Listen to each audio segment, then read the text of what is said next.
Selamat pagi.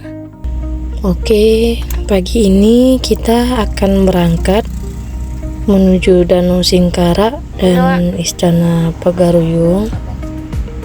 Di sini kami berangkat itu jam 7 pagi. Danau Singkarak merupakan sebuah danau yang membentang di dua kabupaten yang terdapat di Provinsi Sumatera Barat, Indonesia, yaitu Kabupaten Solok dan Kabupaten Tanah Datar. Danau ini merupakan danau terluas kedua di Pulau Sumatera setelah Danau Toba di Sumatera Utara. Sebelum ke danau kita juga akan melewati kebun teh dan juga ada beberapa kebun stroberi. Dan seperti biasa, paginya kami mencari sarapan pagi sebelum berangkat lebih jauh. Dan sarapan kali ini kita akan mencoba lontong pecal. Di sini lontong pecalnya legend karena banyak yang pesan dan juga bakwannya enak pol pokoknya.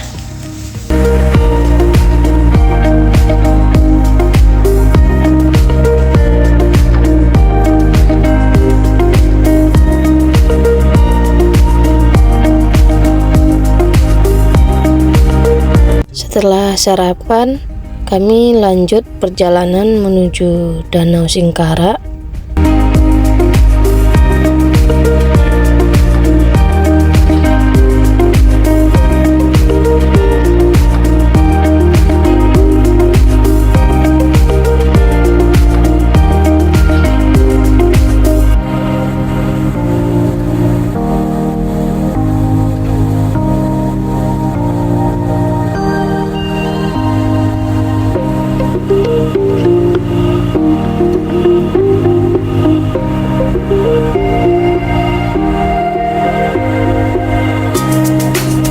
Dan sebentar lagi kita akan sampai ke tempat tujuan, itu di Danau Singkarak.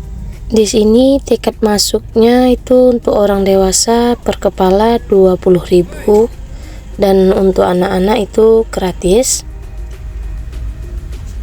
Teman-teman akan melihat bagaimana view Danau Singkarak dengan jarak yang lebih dekat. Dan di sini juga tersedia untuk penyewaan villa. Jadi bagi teman-teman yang berminat untuk menginap di sekitaran Danau Singkarak itu bisa menyewa villa yang ada di daerah ini, teman-teman.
Kita coba naik ya. Oke.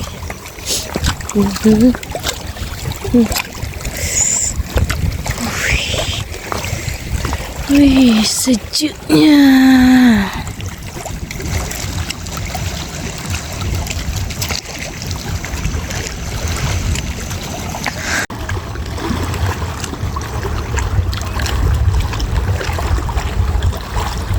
Karena cuaca di sini cukup dingin, jadi kami memutuskan untuk memesan makanan kembali.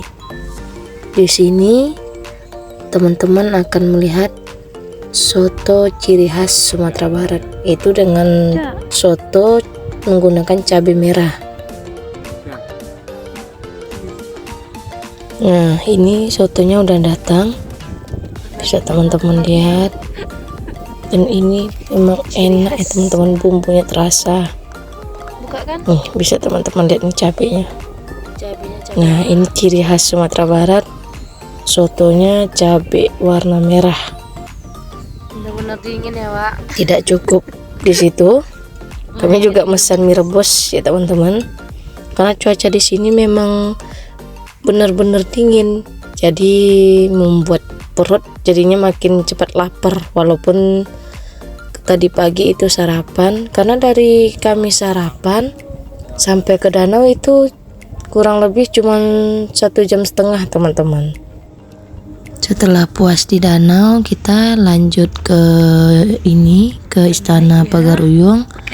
Cuman ke Istana Pagaruyung kita juga akan melewati kebun teh. Bisa teman-teman lihat di sini kebun tehnya asri.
Setelah puas main di kebun tehnya, kita lanjut perjalanan ke Istana Pagaruyung, dan itu memakan waktu kurang lebih 2,5 jam sampai dengan 3 jam.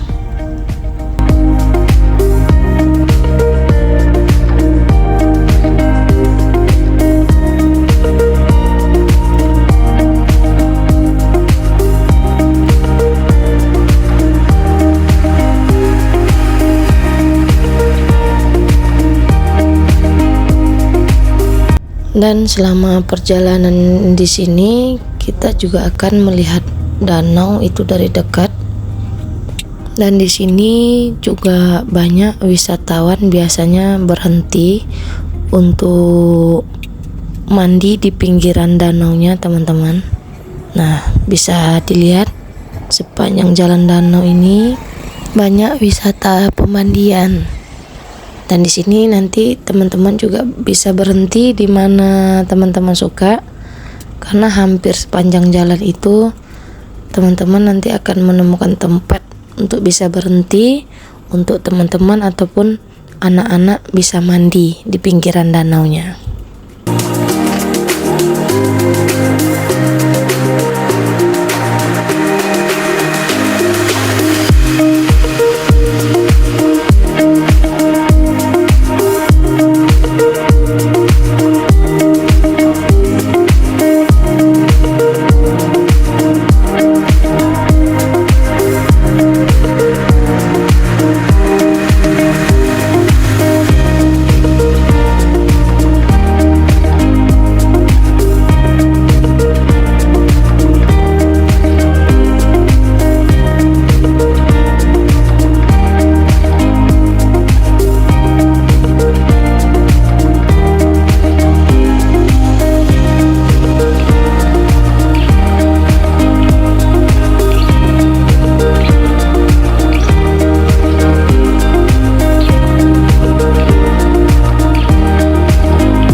kerajinan di sini itu cukup unik ya teman-teman.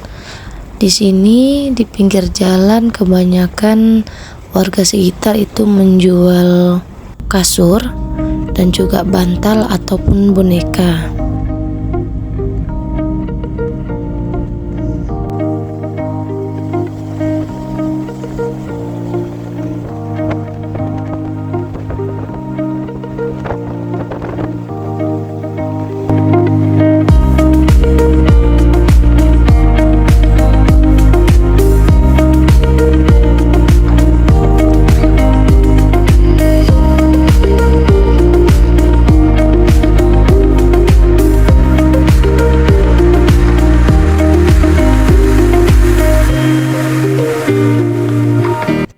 Di kawasan ini beberapa bulan yang lalu itu tertimpa musibah ya teman-teman, ada bencana alam. Bisa dilihat batu-batu besarnya sampai ke pinggir jalan dan ke rumah warga, yang mana juga terjadi kerusakan di beberapa rumah warga karena bongkahan batu-batu besar ini. Ini kita sudah mulai sampai ke Istana Pagaruyungnya. Sebelum masuk ke Istana Pagaruyung, kita terlebih dahulu mencari tempat parkir. Ini berpas-pasan di depan Istana Pagaruyung. Bisa dilihat cukup ramai para wisatawan yang berkunjung ke Istana Pagaruyung. Biaya parkir di sini itu cukup 10.000. Dan nanti untuk tiket masuknya itu nanti dikenakan biaya lagi teman-teman.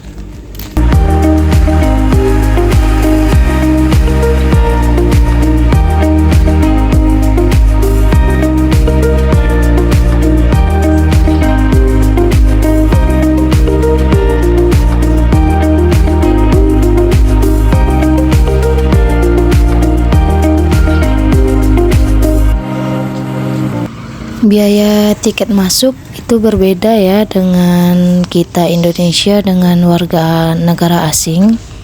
Untuk warga negara asing itu dikenakan 30.000 per kepala, dan untuk kita warga negara Indonesia itu cukup membayar dengan 20.000 per kepala untuk yang dewasa, dan untuk anak-anak itu dikenakan dengan harga 10.000.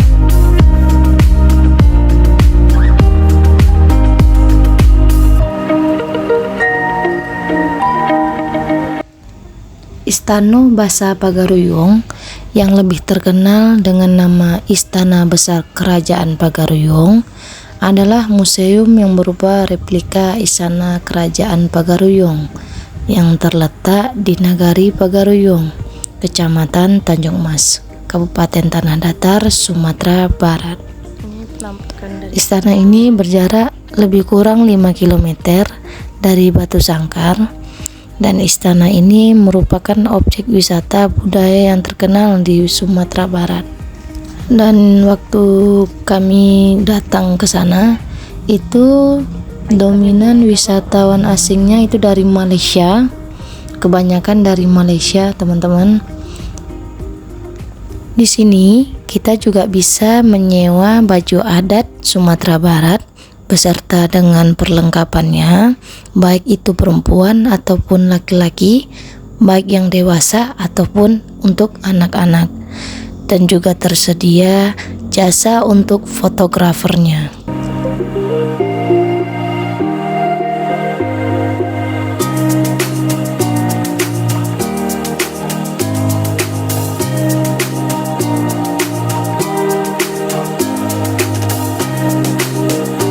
Untuk memasuki kawasan istana, kita diwajibkan untuk membuka sendal ataupun sepatu karena di sini tidak diperbolehkan menggunakan sendal ataupun sepatu.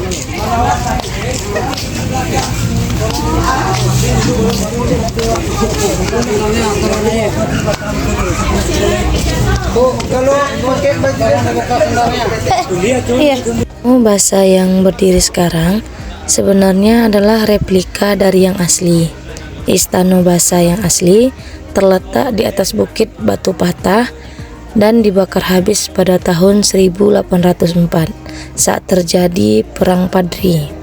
Istana baru didirikan kembali tetapi terbakar lagi pada tahun 1966. Dan di sini ada beberapa lantai ya teman-teman.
Untuk jalan keluarnya itu berbeda ya teman-teman, karena kita melewati dari pintu belakang. Dan untuk sendal yang kita lepas tadi itu nanti ada petugas yang mengantarkan ke pintu belakang tempat kita keluar.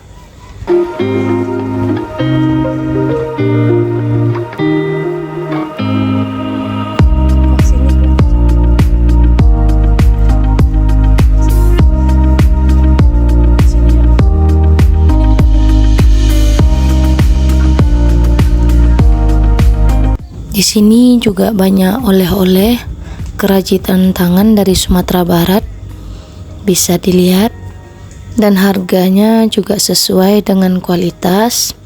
Jadi di sini kalau belanja aman teman-teman.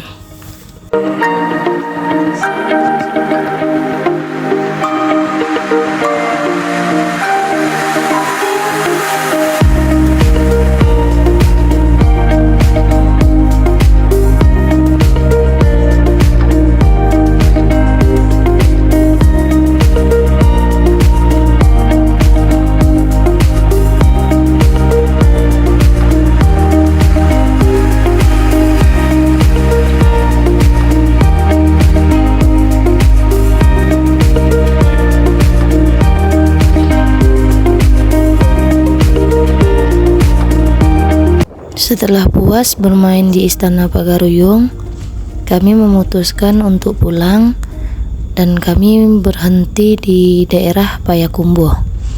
Di sana kami memutuskan untuk bermalam terlebih dahulu karena tidak memungkinkan untuk pulang ke Riau. Sudah mulai capek ya teman-teman. Kami menginap di Hotel Faradisa, bisa dibilang penginapan ya teman-teman. Dan harganya juga masih relatif aman di kantong. Untuk kamar yang fasilitasnya menggunakan AC itu dikenakan biaya 350. Dan tempatnya juga bersih, rapi.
Malamnya kami mencoba makan sate dangung-dangung Mana?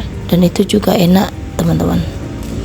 Peminatnya juga banyak dan porsi di sini juga banyak teman-teman. Nanti bisa dilihat seberapa banyak di sini orang menjualnya. Nah, bisa teman-teman lihat kan? Tuh, kebayang nggak tuh berapa banyak yang dijual dalam satu hari. Dan ini masih ada yang lain. Ini kuahnya nampol pokoknya.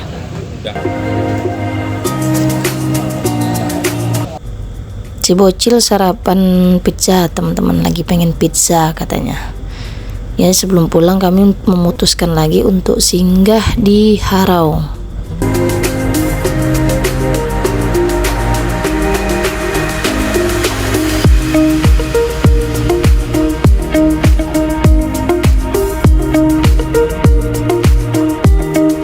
Nah, ini kita udah sampai di Harau.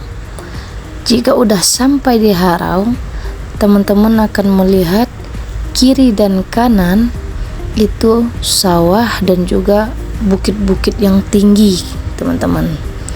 Sepanjang jalan, teman-teman akan dimanjakan dengan pemandangan sawah dan juga bukit-bukit yang tinggi.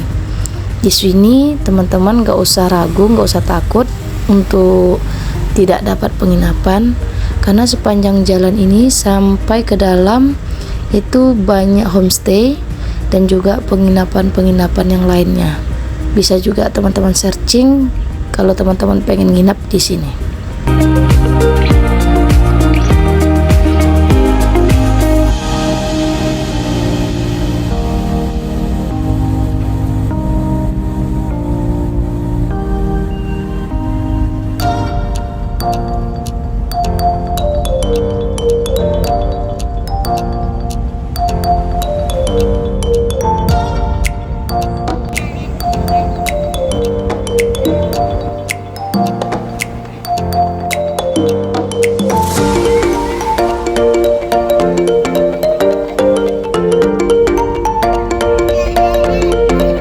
Ada satu yang saya khawatirkan teman-teman, yaitu air terjun yang ada di Harau, karena di sini itu sudah cukup lama musim kemarau.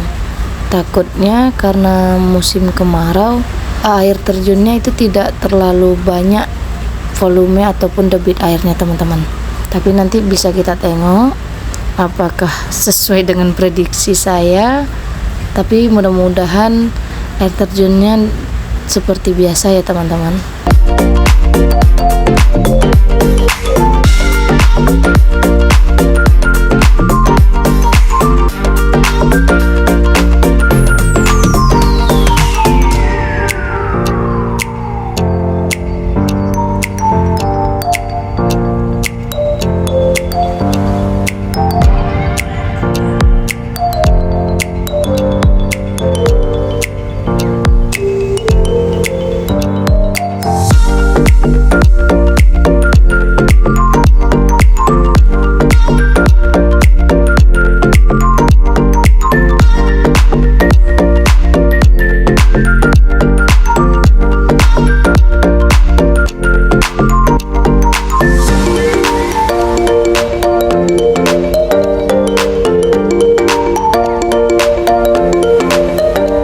Ini kita udah mulai sampai ke air terjunnya, dan ternyata seperti dugaan saya, karena lagi musim kemarau dan mungkin juga ya kami perginya nggak hari weekend, jadi agak sepi.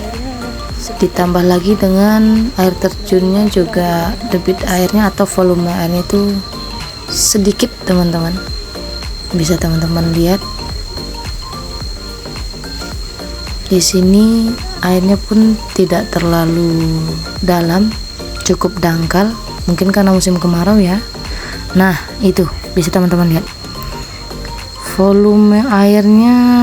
Kalau di kamera hampir tidak terlihat ya teman-teman, nih sedikit karena mungkin karena musim kemarau ya teman-teman. Dan setelah puas bermain di Harau, kami memutuskan untuk pulang. Yap, bagaimana cerita selanjutnya tetap saksikan si Bolang dan see you.